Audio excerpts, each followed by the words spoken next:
I never told my in-laws I own a $2.1 billion empire. They still treated me like I was nothing. So they invited me to Thanksgiving dinner to make me sign away my marriage. To prove I married their daughter for money. I let them finish every word. But the moment I slid the folder across the table, before I tell you what I put on that table instead of my signature, tell me where you're watching from in the comments. Grab a warm cup of coffee, sit down, and listen to the whole story.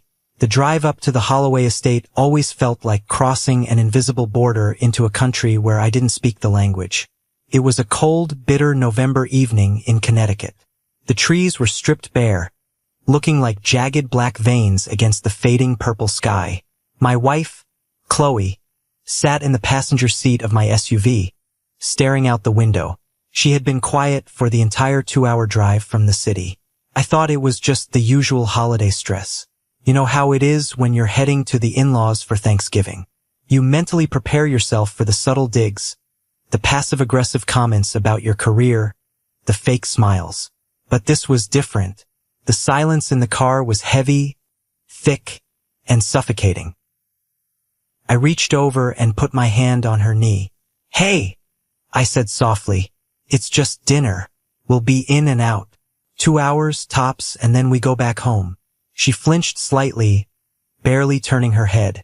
"Yeah, 2 hours." I didn't push it. I kept my eyes on the road as we pulled up to the massive wrought iron gates of the estate. A security guard in a heated booth checked my name on a clipboard, giving my 5-year-old SUV a look of mild disgust before pressing the button to let us in. The driveway was a long, winding path of crushed white gravel that crunched loudly under the tires. The house itself was a sprawling stone mansion that looked less like a home and more like a fortress. It had been in David Holloway's family for 3 generations. It was the kind of house that demanded you wipe your feet and lower your voice. When we walked through the heavy oak front doors, the smell of roasted turkey, sage stuffing, and expensive floor wax hit me. Eleanor, my mother-in-law, was waiting in the grand foyer. She was wearing a tailored wool dress that probably cost more than my first car. She didn't hug me. She never hugged me. She offered a stiff, practiced smile and extended a hand covered in rings. "Matthew," she said, her voice smooth and perfectly modulated. "You made it, and you wore the blue suit. How dependable." "Happy Thanksgiving, Eleanor," I replied, ignoring the jab. I handed my coat to a woman in a black uniform whom I had never met before. David, my father-in-law, walked into the foyer holding a glass of amber liquid. He was a tall, imposing man who had made his fortune in commercial real estate. He carried himself with the absolute certainty of a man who had never been told no in his entire life. "Matt," he grunted, giving me a quick, firm handshake that was designed to test my grip. "Traffic bad?" "Not too bad," I said. Elijah, my brother-in-law, appeared behind David. Elijah was the golden boy. He had the Ivy League degree, the perfect hair, and a high-level job in wealth management. He looked at me with a smirk that he had spent his entire life perfecting. "Hey, Matty, see you're still driving that old tank. Good for you, man. Carbon footprint and all that." I forced a smile. "It gets me from A to B, Elijah." We moved into the formal dining room. The table was easily 20 feet long, covered in a crisp white linen tablecloth, sterling silver cutlery, and crystal glasses that caught the light from the massive chandelier above. There were only 6 of us dining, but they had set the table as if they were expecting royalty. We took our seats. I was seated next to Chloe, directly across from Elijah. David sat at the head of the table with Eleanor at the other end. There was a 6th man at the table, sitting quietly to David's right. I recognized him vaguely. Samuel. He was the family's senior financial advisor and, occasionally, their lawyer for private matters. The staff brought out the food. The turkey was perfectly carved. The sides were arranged in ornate silver bowls. But nobody was eating. David picked up his wine glass, took a slow sip and set it down. The clink of the crystal against the table sounded like a gunshot in the quiet room. "Before we begin," David said, his voice echoing slightly in the large room, "there is a matter of family business we need to attend to." He nodded to Samuel. The advisor reached down into his leather briefcase and pulled out a thick stack of papers. He placed them on the table and slid them precisely across the linen until they stopped right next to my plate of cranberry sauce.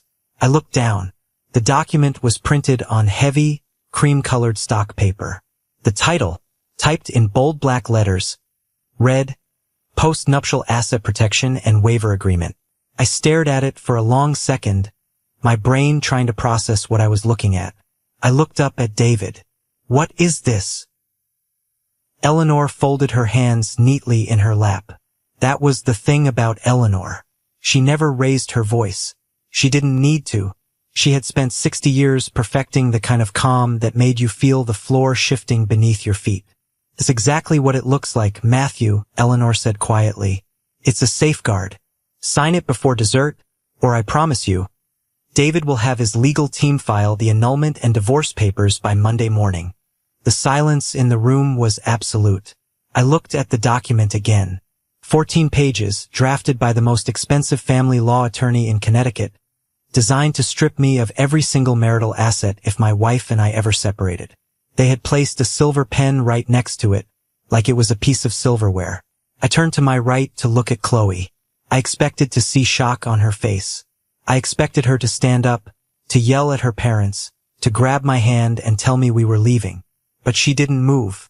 She was staring down at her lap, her face pale, her hands trembling slightly. Chloe? I whispered.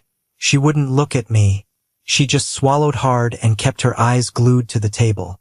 Across from me, Elijah let out a low chuckle. Don't look at her, Matt. Look at the paper. It's time to face the music. To understand how we ended up at this table, playing this twisted game of financial Russian roulette, you have to understand where I came from. Because the Holloway family looked at me and saw a category, not a person. They saw my background and they made their assumptions. I wasn't born into a family with a name that opened doors. I didn't grow up in houses with grand foyers or security gates. I grew up in a cramped, two-bedroom apartment in Akron, Ohio. The kind of neighborhood where you locked your doors twice and the heater sounded like a dying car engine all winter. If it broke down in January, you slept in your winter coat and prayed for an early spring. My father walked out on us when I was 4 years old. I don't remember much about him, just the sound of the door slamming and the loud silence that followed. It was just me and my mother. She worked double shifts at a local diner, carrying heavy trays of meatloaf and coffee until her feet swelled and her back ached.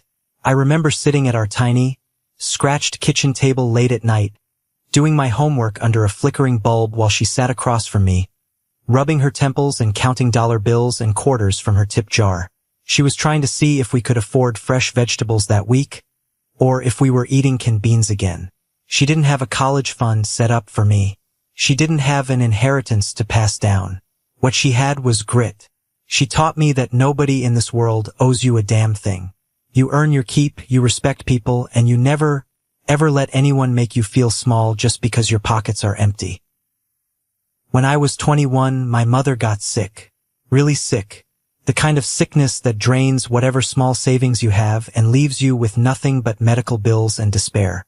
I was a junior in college, studying computer science on a partial scholarship and working 2 jobs to cover the rest. I dropped everything to take care of her. I remember the day of her funeral. It was pouring rain. There were only 6 people there, mostly her old coworkers from the diner. I stood by her grave in a cheap, ill-fitting black suit I had bought at a thrift store. The rain soaked through my thin shoes. I stood there shivering, looking at the cheap headstone, and I made a promise to her. I promised her I would build something real, something lasting.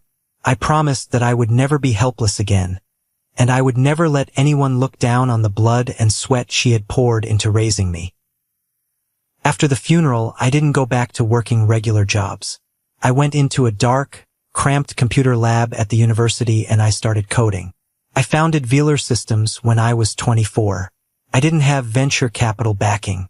I didn't have rich friends. I built the back-end infrastructure for data processing out of a rented garage. For 3 solid years, I lived on a salary of absolutely zero. Every single penny I made went straight back into the servers. I ate ramen noodles, I slept on a mattress on the floor, and I worked 18-hour days. I was terrified of failing, but I was infinitely more terrified of going back to the life of counting quarters at a kitchen table. Slowly, quietly, the company began to grow. By the time I was 30, Veeler had become a monster. We weren't a flashy consumer app. We built the secure back-end systems that major financial institutions relied on to process millions of transactions a day. If you swiped a premium credit card, or if a bank approved a massive commercial loan, there was a very high probability that my software was routing the data. But I made a deliberate choice early on to stay out of the spotlight. I structured the holding company with layers of LLCs and shell corporations. I didn't want my face on the cover of magazines. I didn't care about the fame. I just wanted the security. I kept driving my old SUV because I liked it. I wore plain clothes because they were comfortable. I didn't need to wear a Rolex to know what time it was. That was the man I was when I met Chloe at a technology conference in Chicago. She was attending with some friends. She was beautiful, yes, but she also seemed incredibly grounded. She laughed easily. She didn't ask what I did for a living within the first 5 minutes of meeting me. When I took her out for our first date to a small, loud pizza place instead of a 5-star restaurant, she didn't complain. She actually ate the pizza with her hands and got sauce on her chin. For a guy who spent his life analyzing complex data structures, she felt like a breath of fresh air, a variable I wanted in my life permanently. I knew she came from money. You can tell by the way people carry themselves, the way they assume the world will just automatically accommodate them. But I didn't care. I loved her. Then came the welcome dinner. 2 weeks after I proposed to Chloe, she brought me to Connecticut to officially meet the Holloway family. I knew it was going to be an audition, but I had no idea the verdict had been decided before I even walked through the door. I remember walking into that same grand foyer 3 years ago. Eleanor looked me up and down. Her eyes scanned my off-the-rack suit, my scuffed dress shoes, the calluses on my hands. I could see the exact moment she categorized me. After the dinner, which was full of polite, interrogating questions from David about my little computer business, Eleanor pulled me aside. She asked me to join her in the library. The library was a massive room smelling of old paper, leather bindings, and expensive scotch. She sat across from me in a wingback chair, resting her hands on her lap. "I want to be honest with you, Matthew," she had said, using that quiet, terrifying voice, "because I think honesty is a form of respect. Chloe is generous. She loves easily. She trusts easily. Those are beautiful qualities in a person, but they are also vulnerabilities. You are from a very different environment. You didn't grow up with the burden of legacy." I sat perfectly still. "I grew up with different burdens, Eleanor." She offered a thin, patronizing smile. "I'm sure you did, and I'm sure you are very ambitious. But I need you to understand that this family will always protect itself. We built this wealth and we guard it. Whatever your intentions are, and I will take you at your word that you love my daughter, I need you to know that we are watching. We do not tolerate opportunists." She didn't ask about my company. She didn't ask about my dreams or my character. She looked at my zip code, she looked at my cheap suit, and she labeled me a gold digger. I had left that room, walked out into the cold night air, and sat in my car for 20 minutes before driving back to the hotel. I gripped the steering wheel so hard my knuckles popped. I thought about my mother. I thought about the executives who worked for me, the hundreds of employees who relied on my vision. And I thought about telling Eleanor exactly who she was dealing with. I wanted to crush her arrogance right then and there, but I didn't. I looked at Chloe, who was waiting for me, looking so hopeful, and I swallowed my pride. I told myself that they were just protective parents.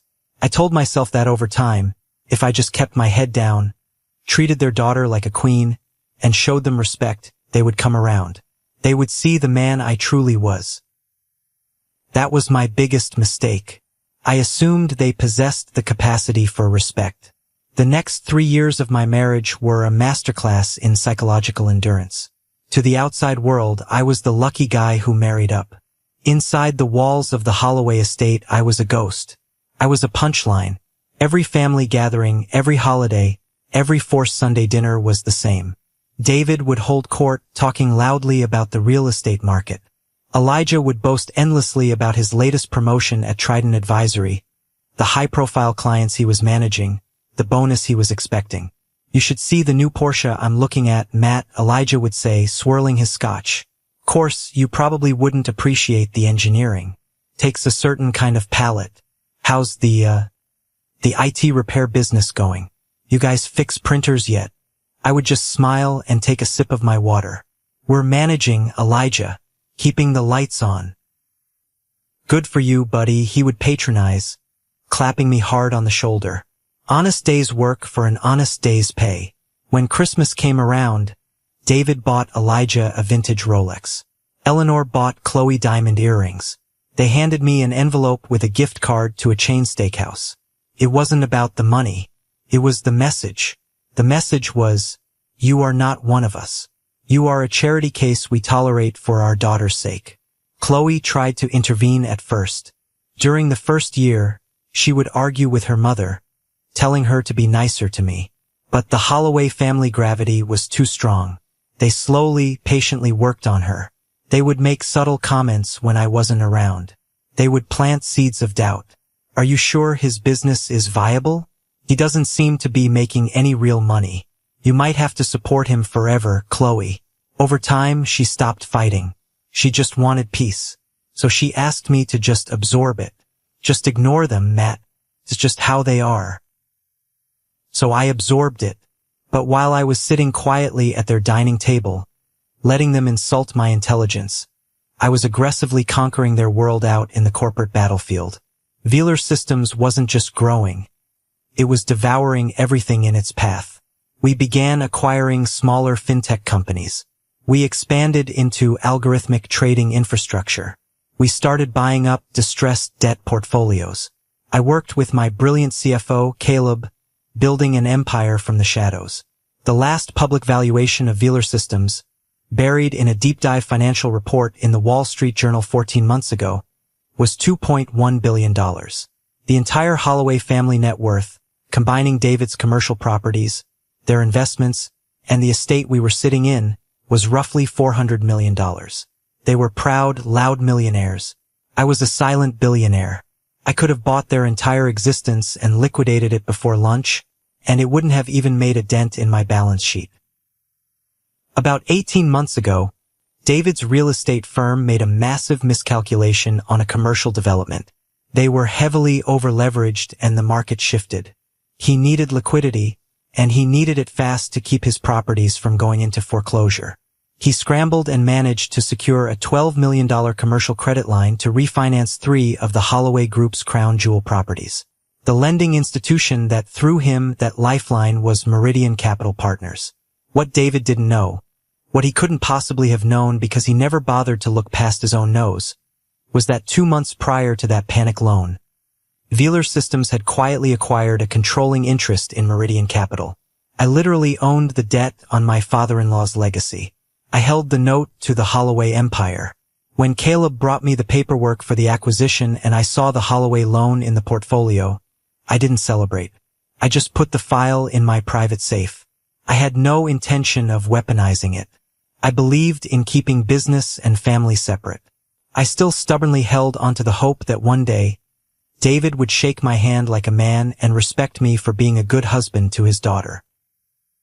But sitting here at the Thanksgiving table, staring at a 14-page document designed to humiliate me, I realized that day was never going to come. Let's go back to the dinner table, to the exact moment the trap was sprung. "You're quiet, Matthew," David sneered, leaning forward. "Not used to seeing legal documents? Or maybe the big words are confusing you." I looked up from the paper. "I'm just wondering what prompted this sudden need for a postnup after 3 years of marriage." Elijah let out a sharp laugh. He reached into the inside pocket of his expensive tailored jacket and pulled out a single sheet of paper, folded into thirds. He tossed it onto the table. It landed right on top of the postnup. "We didn't just pull this out of thin air, Matt," Elijah said, his eyes gleaming with malicious joy. "We're finance guys. We do our due diligence. If my sister is going to be tied to a sinking ship, we have the right to know how deep the water is. I reached out and unfolded the paper. It was a tax filing. A corporate revenue report for a small LLC registered under my name. The total gross revenue listed for the previous fiscal year was exactly $48,000. My heart didn't race, turned to ice. It wasn't panic that hit me. It was the sudden, sickening realization of betrayal. This specific document didn't belong to Veeler Systems. It belonged to a tiny shell entity I had set up years ago specifically to handle minor administrative expenses, paying independent contractors for office maintenance, things like that. It had absolutely zero connection to my actual operating revenue. But there was only one person outside of my inner circle at Veeler who had the security clearance to access this specific administrative file. Joseph. Joseph was a guy I went to college with. We shared a dorm room. When I started the company in the garage, he used to bring me coffee. A few years ago, he was going through a rough divorce and lost his job. He called me crying, begging for help. I created a mid-level accounting manager position for him just to get him back on his feet. I paid him a great salary. I invited him to my wedding. I trusted him. But Joseph always had a chip on his shoulder. He hated seeing me succeed while he struggled. He was always complaining, always looking for a shortcut. I stared at the $48,000 figure on the page. I knew exactly how Elijah got this. Elijah worked at Trident Advisory. He had the network. He must have figured out Joseph worked for me, taken him out to a fancy steakhouse, poured a few expensive drinks down his throat, and offered him a massive payout or a guaranteed job at Trident in exchange for dirt on me. And Joseph, the guy whose kids' Christmas presents I bought 2 years ago, sold me out for 30 pieces of silver. He handed Elijah the one document out of thousands that made me look like a complete, miserable failure. $48,000, Elijah said, savoring every single syllable. That's your grand empire. That's your life's work. You can't even afford the property taxes on Chloe's house, let alone support her. You are a fraud. He pointed a finger at me across the table. You've been lying to her this whole time, pretending to be some CEO, going to your little office every day, while you're barely making minimum wage. You're a parasite, Matt. The betrayal burned the back of my throat like cheap, toxic whiskey. I looked at the red stamp on the paper. Joseph's signature was right there at the bottom. We're not doing this to be cruel, Eleanor interjected, her voice dripping with fake sympathy. She reached for her wine glass. We are simply protecting Chloe's future. You came into this marriage with nothing.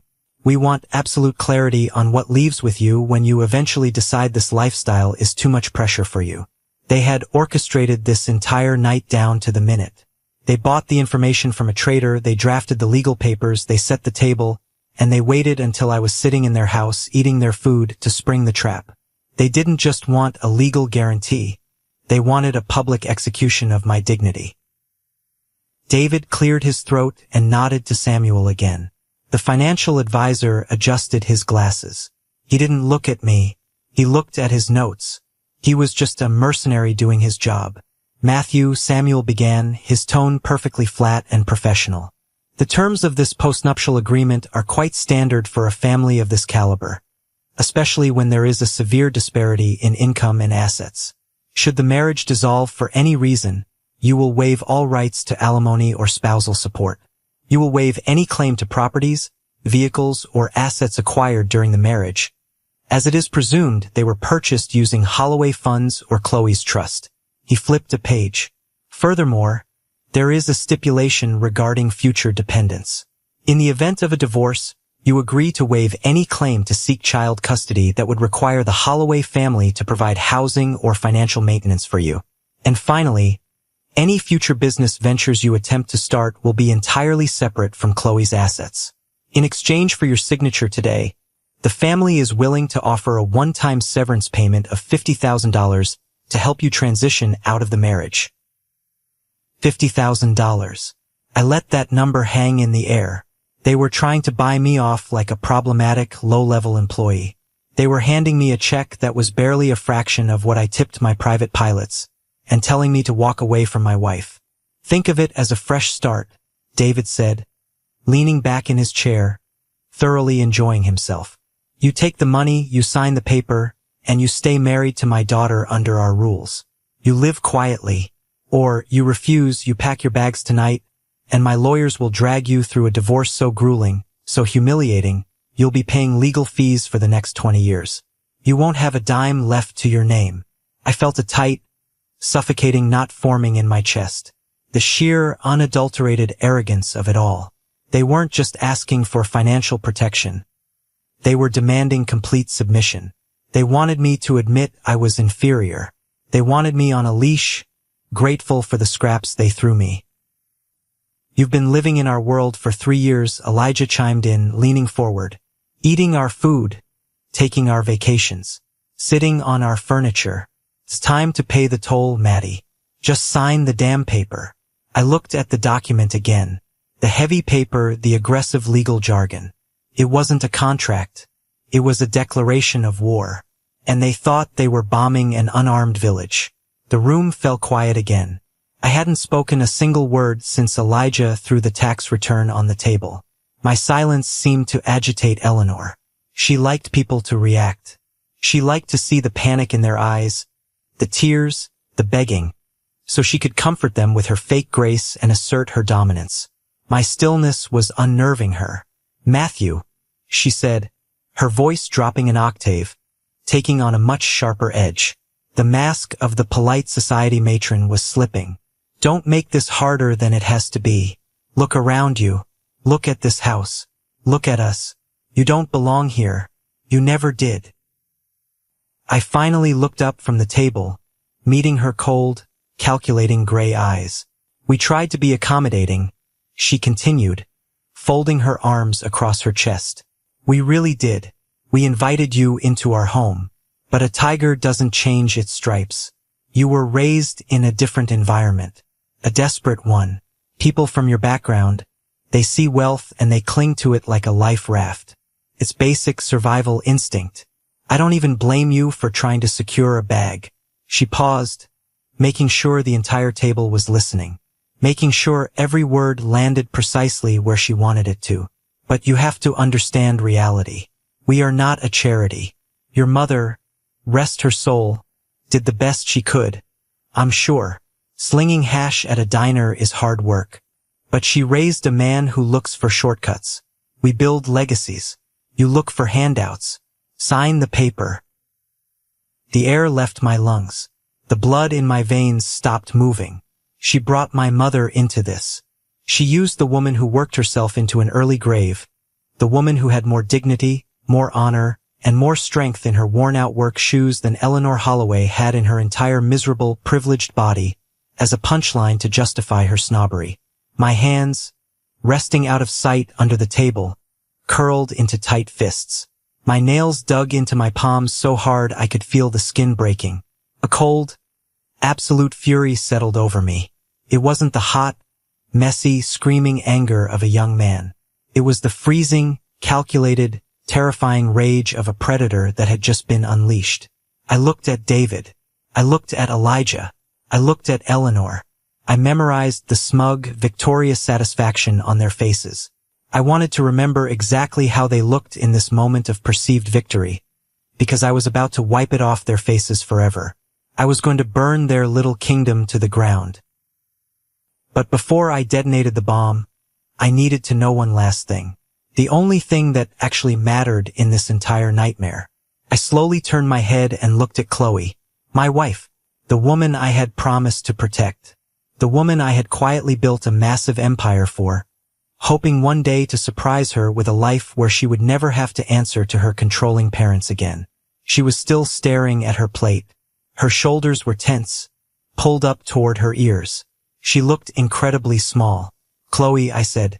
My voice was raspy, barely above a whisper, but it cut through the heavy silence of the dining room like a gunshot. She flinched violently. Did you know about this? I asked. She slowly raised her head. Her eyes were red, brimming with tears that she was trying desperately not to spill. She looked terrified, but the heartbreaking truth was, she wasn't terrified for me. She was terrified of the conflict. She was terrified of her father's wrath. Matt, please, she whispered, her voice trembling so badly she could barely get the words out. Just do what they ask. It's just a formality. It doesn't change how I feel about you. It's just paper. It just makes them feel secure. Please, don't fight them. I stared at her.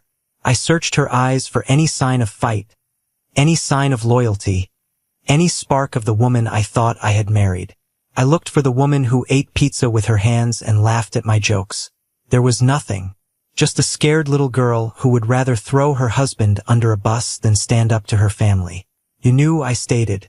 It wasn't a question anymore. The realization hit me like a physical blow to the stomach. They planned this whole ambush. They dug into my life. They bribed my friend. They insulted my dead mother. And you sat there in the car with me for 2 hours today, holding my hand, knowing exactly what was waiting for me. I tried to stop them. She sobbed, a tear finally escaping and rolling down her cheek. She reached out her hand to touch my arm. I pulled my arm away instantly. Her touch felt toxic, felt like a lie. But you didn't stop them, I said, my voice completely hollow. That was it. That was the bottom of the abyss. The crushing, suffocating weight of realizing that the past 3 years of my life were a complete illusion. I had been fighting a silent war to prove my worth to a family that was fundamentally incapable of valuing me. For a woman who wouldn't even stand by my side in the trenches. The last tether holding me to this family, the last shred of obligation I felt toward this marriage, simply snapped. There was nothing left to protect. Time seemed to slow down. I sat there in the massive dining room, surrounded by antique silver, imported flowers, and toxic people, and I felt incredibly, beautifully clear-headed. For 3 years I had played their game. I had worn the cheap suits so I wouldn't threaten Elijah's ego. I had smiled at David's insults. I had let Eleanor treat me like the help. I did it because I believed that being the bigger person meant absorbing the blows. I believed that my massive success didn't need to be weaponized. I believed that real power was quiet. But looking at Chloe's tear-stained face, looking at Elijah's sneering grin, looking at Eleanor's cold eyes, I realized a fundamental truth about the world. Some people do not respect humility. They only respect power. If you let them treat you like a doormat, they will wipe their dirty feet on you every single day of your life. They thought they had done their due diligence. They thought that $48,000 fake tax return was the smoking gun that proved I was a loser. They were so blinded by their own arrogance, so convinced of their own genetic superiority, that they never bothered to look 1 inch deeper. They never asked the right questions. They wanted a gold digger? Fine. I would show them exactly what money looked like. I took a deep breath. The suffocating feeling in my chest evaporated. It was replaced by a strange, buzzing, calm energy. I wasn't the poor kid from Akron anymore. I wasn't the pathetic charity case son-in-law. I was the CEO and majority shareholder of Wheeler Systems. I was the man who moved millions of dollars before he drank his morning coffee. And I was about to tear this family's false reality down to the studs. I reached out for my crystal water glass. I took a slow, deliberate sip. Then, I set it down perfectly in the center of the coaster. Every eye at the table was glued to me. They were waiting for me to break. They were waiting for the apologies, the begging, the tears, or the angry, impotent outburst of a defeated man. I gave them nothing. I reached out and picked up the heavy silver pen lying next to the contract. David smiled, a broad, ugly smile of triumph. He assumed he had won. Eleanor relaxed her rigid posture, sinking back into her chair. Elijah actually let out a short, victorious laugh and picked up his wine glass for a toast. I looked at the pen in my hand. It was beautiful, perfectly balanced, heavy. I looked at the signature line on the 14th page of the contract, right next to where Samuel had placed a yellow sticky note that said, "Sign here." Then, very calmly, without breaking eye contact with David, I tossed the pen across the table. It flew through the air and clattered violently against Elijah's wine glass with a sharp, ringing sound, before spinning off the table and hitting the hardwood floor. "I'm not signing it," I said. My voice wasn't loud. I didn't yell. but it possessed a weight, a heavy, unyielding gravity that instantly froze the room. David's triumphant smile vanished instantly. He leaned forward, gripping the edge of the table, his face flushing a deep, angry red. "Excuse me? I don't think you understand your position here. Boy, you do not have leverage.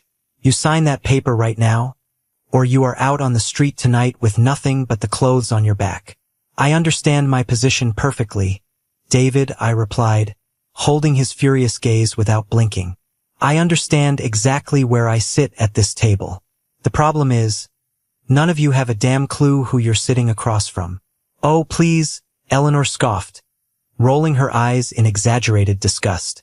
"Spare us the wounded pride act, Matthew. It's tiresome. We caught you.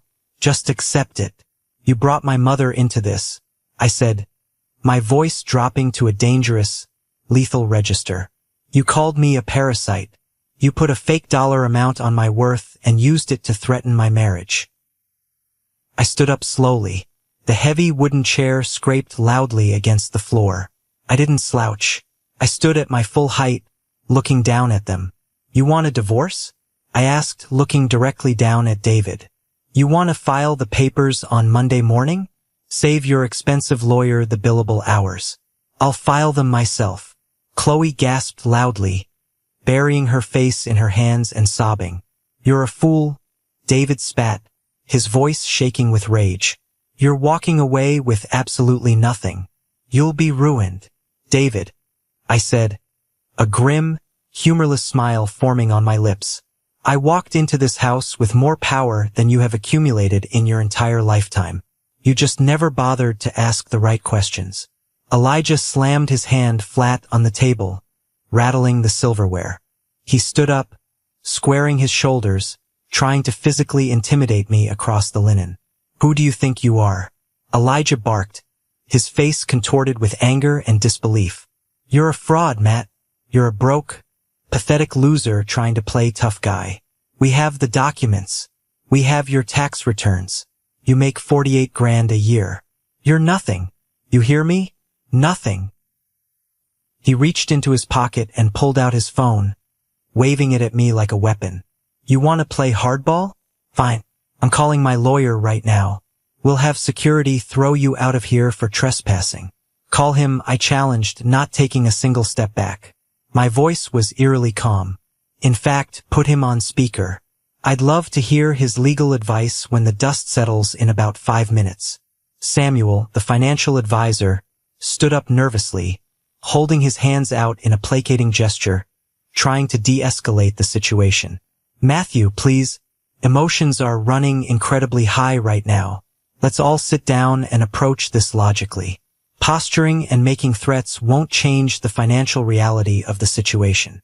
"You're absolutely right, Samuel," I said, turning my head to look at him.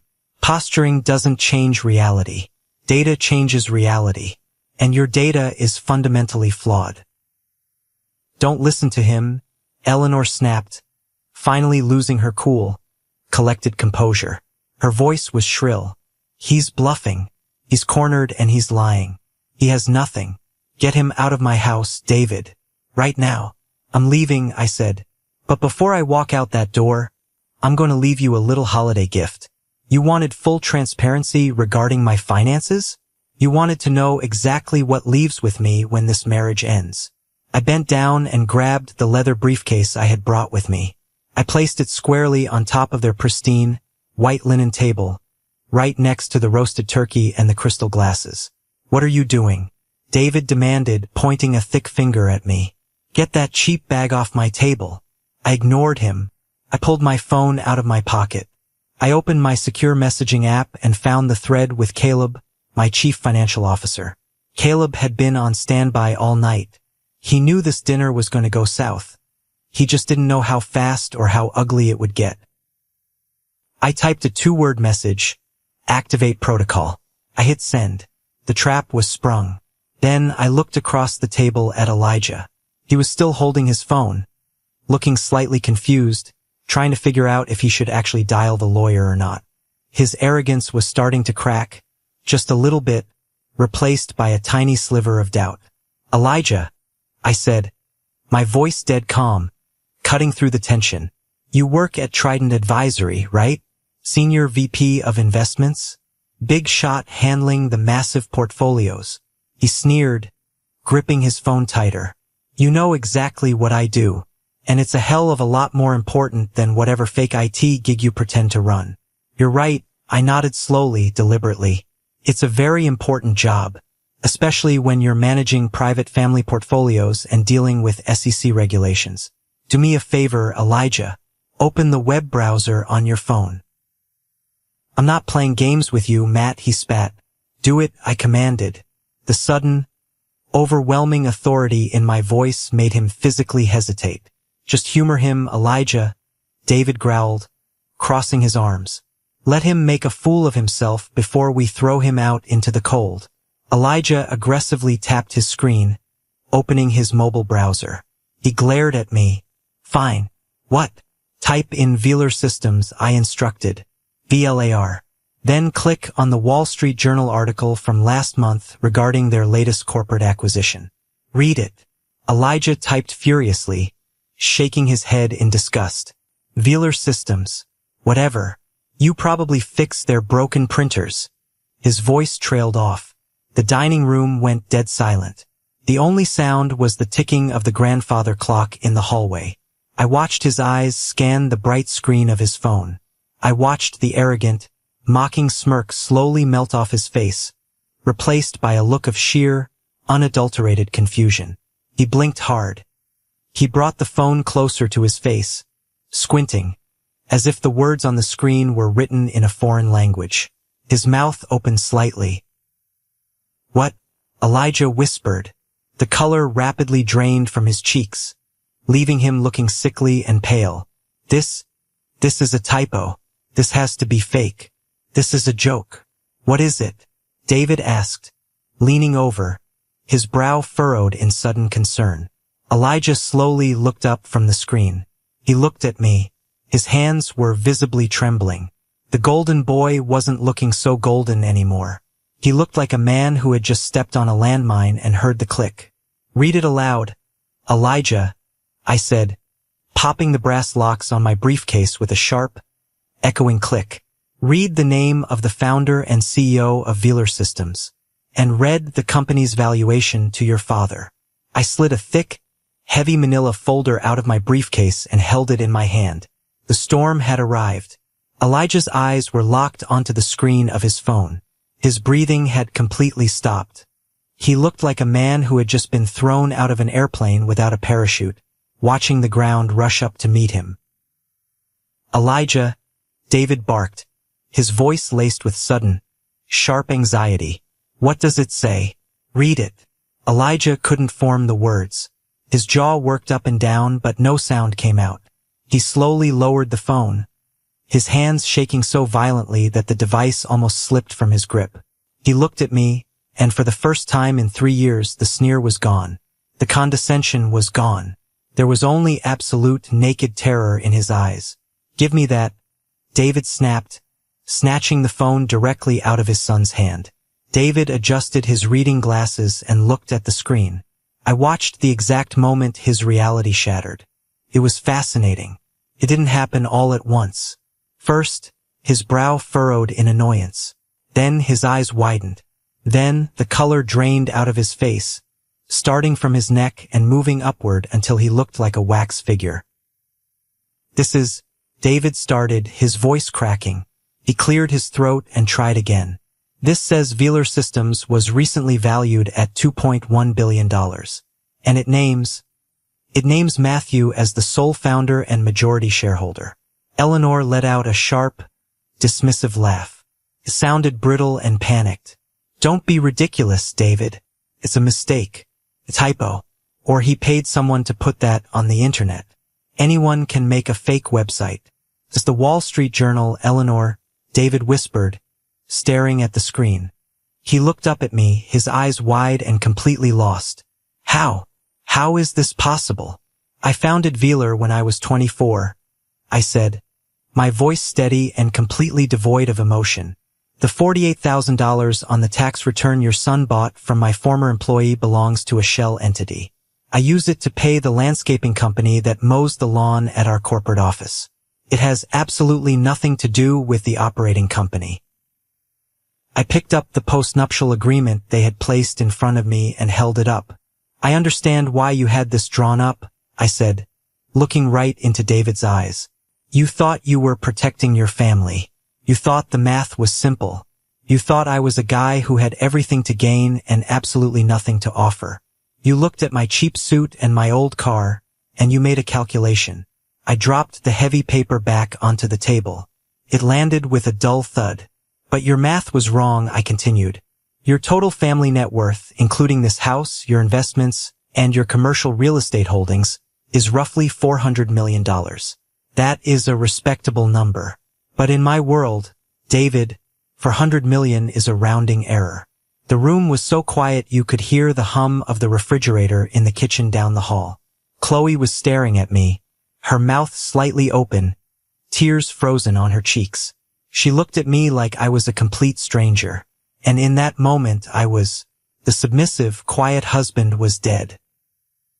This is a trick, Elijah suddenly shouted, slamming his hands on the table. He was trying to claw back his authority, but his voice was shrill and desperate. You're running a Ponzi scheme. You're going to jail.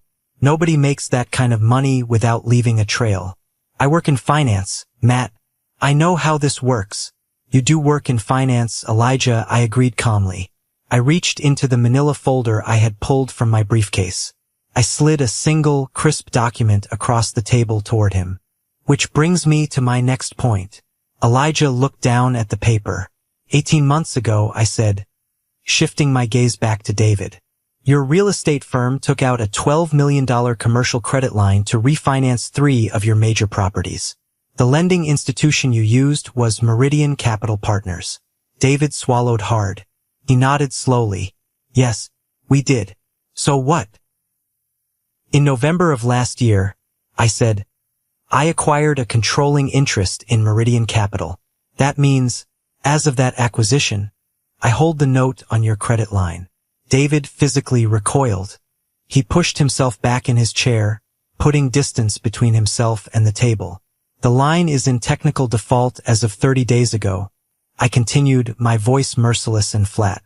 The balloon payment due last month was missed. Not by much, David, but missed. Under the terms of the loan agreement you signed, I have the legal right to call the entire loan due immediately. If you cannot pay the $12 million in cash by tomorrow morning, I have the right to seize the 3 properties you put up as collateral. You can't do that, David gasped, his chest heaving. Those properties are the anchor of my entire portfolio. If you take those, the whole company collapses. The cross-collateralization will trigger defaults on every other loan I have. Sit down, David, I commanded. The authority in my voice was so absolute, so heavy, that David Holloway, a man who had commanded rooms for 40 years, actually sank back into his chair. I am not calling the loan, I said. I have no interest in destabilizing your company. I have no interest in your money. What I have is documentation. And what I want is for every single person at this table to understand exactly what the actual power dynamic in this room looks like. I turned my attention back to Elijah. He was still staring at the piece of paper I had slid toward him. He was sweating now. Actual beads of sweat were forming on his forehead. Since we are so focused on due diligence tonight, I said, leaning forward slightly, let's talk about the account you've been running through Trident Advisory. Elijah's head snapped up. His eyes were wide with pure panic. Don't. You manage a private offshore fund for 3 high-net-worth clients, I stated. I wasn't asking. I was telling him. Over the last 6 months, that account made a series of highly aggressive, perfectly timed trades on Pelios Pharma right before their FDA filing timeline was announced. Samuel, the financial advisor, suddenly sat up very straight. He knew exactly what I was talking about. Trading ahead of an unannounced FDA filing is a federal crime. The source of your information, I continued, was a contact you have at Strickland Financial. You paid him under the table to leak the timeline. That's a lie, Elijah choked out. You have no proof of that. You're making things up to scare us. Strickland Financial was acquired by one of my subsidiary companies in September, I said softly. Their internal communications, their server logs, their employee emails, are all now subject to Veeler Systems compliance review. We found the emails, Elijah. We found the wire transfers from your offshore account to his. Eleanor grabbed her husband's arm. David, what is he saying? Make him stop talking. I forwarded the complete file, including your email correspondence and the transaction history, to the Securities and Exchange Commission's Whistleblower Division 6 days ago. I said. The silence that followed wasn't just quiet. It was the sound of a life ending. Elijah opened his mouth, but no words came out. He looked at his father. He looked at his mother. Then he looked at the front windows of the dining room. The heavy drapes were pulled back. Through the glass, I could see the long, dark driveway.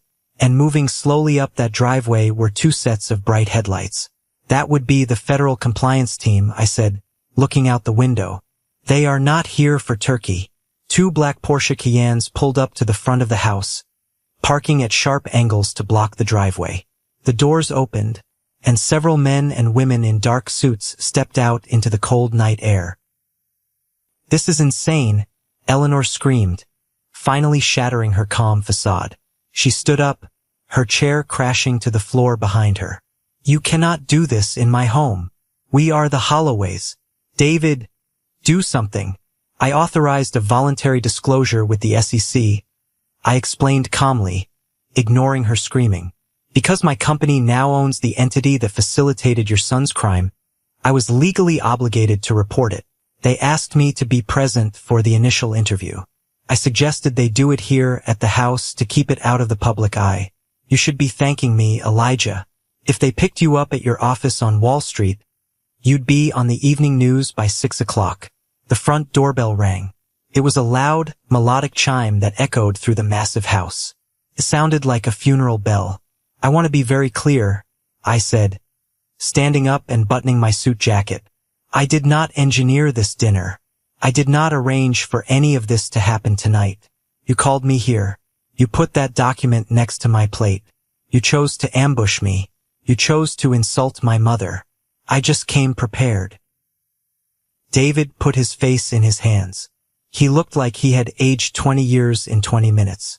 Samuel, the advisor, was quickly packing his briefcase, desperate to get out of the blast radius. The housekeeper walked nervously into the dining room. Mr. Holloway, there are some federal agents at the door. They say they have a warrant for Elijah. Let them in, I told her. Elijah didn't run. He didn't fight. He just sat there, staring at the table, completely broken. The golden boy's entire life was over. He was looking at years in federal prison, the total destruction of his career, and the ruin of his reputation. All because he thought he was smarter than everyone else.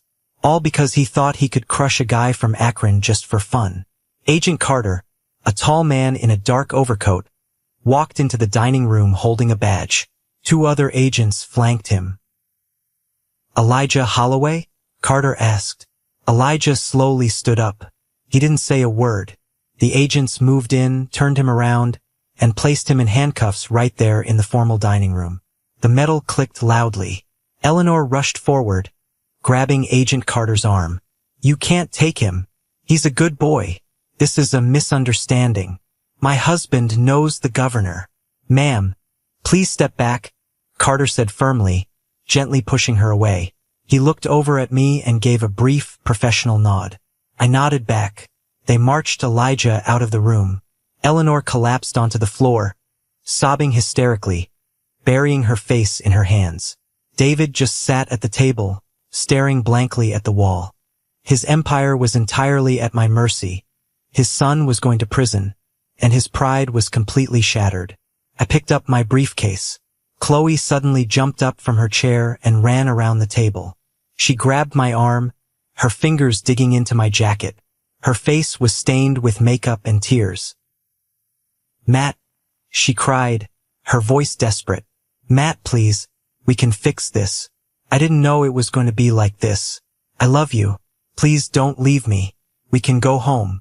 We can forget all of this. I stopped and looked down at her hand gripping my arm. Then I looked into her eyes.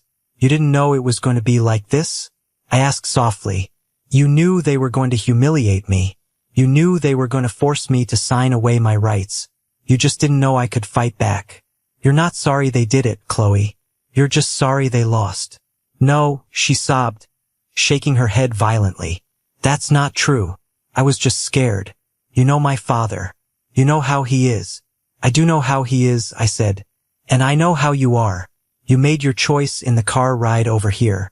You made your choice when you looked down at your plate instead of standing up for your husband. I reached over and gently, but firmly, peeled her fingers off my jacket. I never hid from you, I said to her, and then I looked at David and Eleanor. I never hid from any of you. I was right here the whole time. You just never bothered to look. I turned around and walked out of the dining room. I didn't look back. I walked through the grand foyer, past the stunned housekeeper, and out the heavy oak front doors. The November air was brutally cold, but it felt incredibly clean. It felt like waking up from a long, suffocating nightmare. The gravel crunched loudly under my shoes as I walked past the SEC vehicles. At the end of the driveway, waiting just outside the iron gates, was a black Rolls-Royce Phantom. My head of security and personal driver, Lincoln, was standing by the open rear door. He saw me coming and gave a slight nod. Good evening, Mr. CEO, Lincoln said. Evening, Lincoln, I replied, stepping into the warm, quiet interior of the car. Let's go home. As we drove away, I looked out the tinted window. I saw the massive stone house sitting on the hill. Every window was lit up. It looked beautiful from the outside, but I knew the rot that lived inside those walls. I didn't feel triumphant. I didn't feel a massive rush of joy. I just felt a profound sense of relief. The burden of pretending to be someone lesser was finally gone. 6 months passed. A lot changes in 6 months when you completely alter the trajectory of your life. I was standing by the floor-to-ceiling windows in my corner office on the top floor of Wheeler Systems headquarters. The view of the city skyline was incredible. The morning sun was reflecting off the glass towers, painting the city in gold. The door to my office opened, and Caleb, my CFO, walked in carrying a tablet. Caleb was the guy who had been with me since the garage days. He was fiercely loyal and brilliant. Morning, Matt, Caleb said, dropping into one of the leather chairs. Just went over the quarterly numbers. The Meridian Capital integration is complete. We're showing a 12% increase in overall revenue across the subsidiary board. Good work, Caleb, I said, turning away from the window. What about the Holloway situation? Caleb sighed and scrolled on his tablet. It's ugly. David Holloway filed for Chapter 11 bankruptcy protection yesterday. Without the Meridian credit line, and with the bad press from Elijah's arrest, his other lenders got spooked and called their notes. The commercial real estate firm is going into receivership. He's liquidating his assets. They're putting the estate in Connecticut on the market next week. I nodded slowly. I didn't smile. It was just business. Actions have consequences. And Joseph? I asked. Fired from Trident Advisory the day after the dinner, Caleb replied. Turns out, when the SEC started digging into Elijah's files, they found all the emails Joseph sent him containing your fake tax documents. Joseph breached his confidentiality agreement with us. I had our legal team send a warning to every major accounting firm in the tri-state area. He is completely blacklisted. He's currently working night shifts at a warehouse. Keep an eye on him, I said. Don't let him near our systems again. Understood, Caleb said, standing up. You have a meeting with Gabriel at 10. The final paperwork. Thanks, Caleb. At 10 o'clock, I walked into the conference room. My personal lawyer, Gabriel, was sitting at the table. Across from him sat Chloe and her attorney. Chloe looked entirely different. She wasn't wearing expensive designer clothes. Her hair wasn't perfectly styled. She looked tired. The stress of the last 6 months. Her brother going to federal prison. Her father losing his fortune. Her mother falling into a deep depression. Had taken a massive toll on her. I sat down across from her. She couldn't meet my eyes. Gabriel slid a folder across the table. It wasn't 14 pages of threats. It was a standard, clean divorce settlement. As we discussed, Gabriel said to Chloe's lawyer, Matthew is under no legal obligation to provide spousal support, given the brevity of the marriage and the fact that all assets were acquired prior to the union under the Wheeler holding structure. However, Matthew has authorized a one-time severance payment of $500,000 to Chloe. It is enough to buy a modest condo and start over. Chloe's head snapped up. She looked at me, her eyes wide with shock. $50,000 was what they offered me to walk away with nothing. I was giving her $500,000, not because I owed her, not because I still loved her. I was doing it because I am not them. I do not kick people when they are completely destroyed. I believe in mercy, but I only offer it from a position of absolute strength. Matt, Chloe whispered, her voice breaking. You don't have to do this. I don't deserve this. I know you don't, I said gently, but you're going to need it. Take the money, Chloe. Buy a place. Figure out who you are without your parents whispering in your ear. Have a good life. She picked up the pen. Her hand was shaking, just like it had been at the Thanksgiving table. But this time she signed her name. She pushed the paper back across the table, stood up, and walked out of the room. That was the last time I ever saw her. When I look back on that night, the night I slid that folder across the dining room table, I realized it wasn't just about money. It was never about the money. The money was just a tool. It was about respect. It was about knowing your own value when the entire world is trying to tell you that you are worthless. The Holloway family thought that their zip code, their trust funds, and their country club memberships made them superior human beings. They thought they could print out a piece of paper and erase my dignity. But true power doesn't come from a trust fund. True power comes from the dirt. It comes from surviving the worst days of your life. It comes from building something with your own two hands while everyone else is sleeping. They looked at me and saw a guy in a cheap suit. They should have seen the guy who survived the midnight shifts, the empty bank accounts, and the terrifying leaps of faith. They should have seen the wolf hiding among the sheep. Thank you for sticking around and listening to my story. I know it was a long one, but it's a chapter of my life that fundamentally changed how I view the world. I hope this resonated with you in some way. We live in a society that constantly tries to put a price tag on our worth based on what we drive, what we wear, or where we came from. Never let anyone hand you a piece of paper and tell you what your life amounts to. Have you ever found yourself in a similar situation? Have you ever had to sit across the table from people who constantly underestimated you, only to finally show them what you're really made of? Tell me about it in the comments below. I read them all. Now, if you made it all the way to this exact moment, you are part of a very small group. You are part of what I call the 1% Club. I want you to go down to the comments section right now and type the letter W. W stands for winner. That is our secret code. When I see that W, I know you are someone who appreciates the journey, someone who stays until the very end, and someone who understands that the best revenge is simply massive success. If you enjoyed this story, please hit that like button and make sure you follow the channel. We have a lot more stories to share, and I want you to be here for the next one. Until then, keep building, keep working, and never let them see you coming.